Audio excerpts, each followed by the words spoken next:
Halo Sobat Males, kalau mendengar negara Korea Selatan pasti langsung ingat dengan industri hiburannya kan? Mulai dari film hingga musiknya, sangat digemari oleh berbagai kalangan dari seluruh dunia, termasuk Indonesia. Kalau kita membahas deretan aktor dan aktris yang tampil sempurna, atau musik K-pop dengan para grup yang personalnya banyak jadi idola, kamu tahu nggak sih kalau di belakang itu semua ada perjuangan berat serta tantangan yang harus mereka lewati untuk sampai pada posisi tersebut loh. Bisa diibaratkan dengan medan perang, mereka yang kuat, merekalah yang bertahan.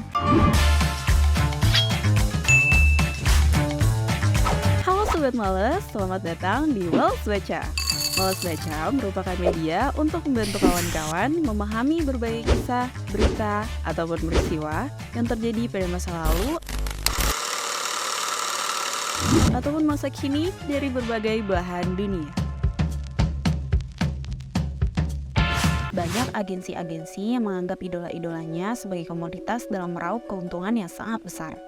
Hal ini dibuktikan dari cerita yang dibeberkan oleh beberapa artis K-pop yang diunggah melalui video di YouTube, bahkan secara live stream di berbagai platform media sosial.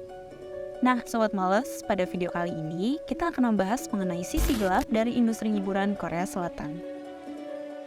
Sebelum lanjut ke pembahasan, jangan lupa klik tombol subscribe dan aktifkan notifikasinya agar tidak ketinggalan seri-seri selanjutnya. Pressure dan mental health.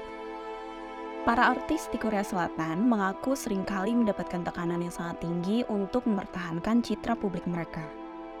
Hal ini mengakibatkan mereka mendapatkan tekanan secara psikologis dan masalah kesehatan mental. Contohnya, mereka selalu mendapatkan jadwal yang padat dari agensi mereka, seperti adanya kelas menyanyi, kelas menari, dan kelas-kelas lainnya yang dianggap bisa menunjang nilai jual mereka. Belum lagi pada saat mereka menjalani masa training hingga bertahun-tahun untuk bisa debut dan tampil dengan baik di depan publik. Pantas saja tidak sedikit juga loh dari mereka yang sampai depresi, cemas, bahkan bunuh diri. Salah satunya yang pernah terjadi yaitu kasus Gohara, salah satu member grup K-pop Kara, yang mengakhiri hidupnya dan bunuh diri karena depresi berat yang dialami.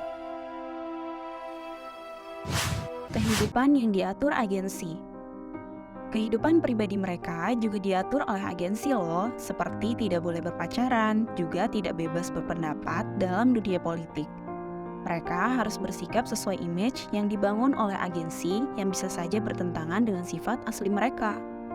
Hal ini dilakukan demi mempertahankan para penggemarnya. Sebab, tidak sedikit artis yang kehilangan penggemar setelah mereka mengumumkan telah menjalin hubungan. Harus tampil sempurna di depan publik. Penampilan menjadi salah satu faktor yang menjadi kekuatan dalam industri hiburan Korea Selatan, terutama pada industri K-pop, karena biasanya idol K-pop memiliki penampilan yang menarik dengan gaya rambut, pakaian, dan make up yang sangat diperhatikan. Dalam industri K-pop sendiri juga memiliki standar kecantikan yang sangat ketat yang mencakup berbagai aspek seperti bentuk wajah, ukuran tubuh, dan warna kulit. Jadi, mereka seringkali menjalani operasi plastik dan diet ketat demi memenuhi standar kecantikan ini.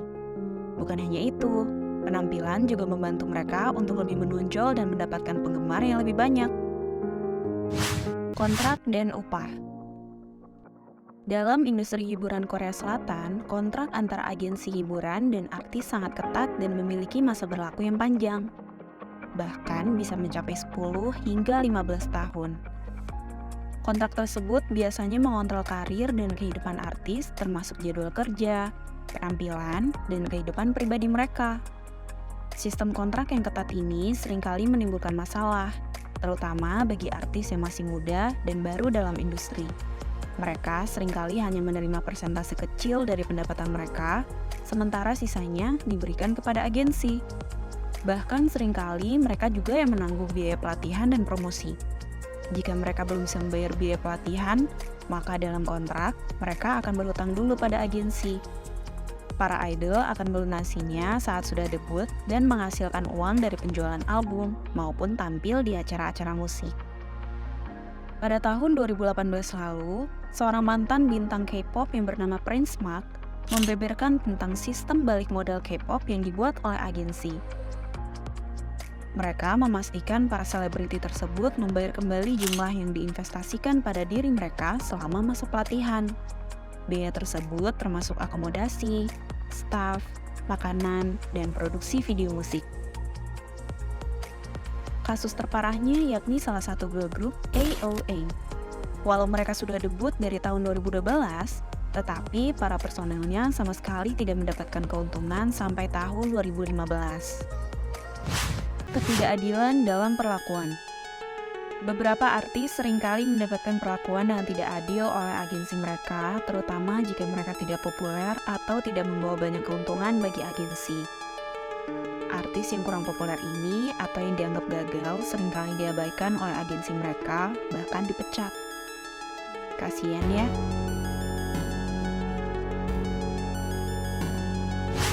Nah, itulah sisi gelap industri hiburan Korea Selatan.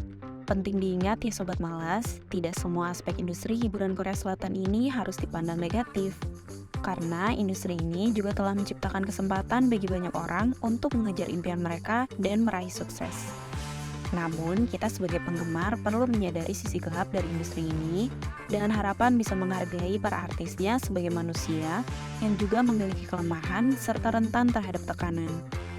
Semoga kedepannya industri hiburan Korea Selatan terus dapat berkembang dengan cara yang lebih positif ya. Sampai jumpa di pembahasan video lainnya.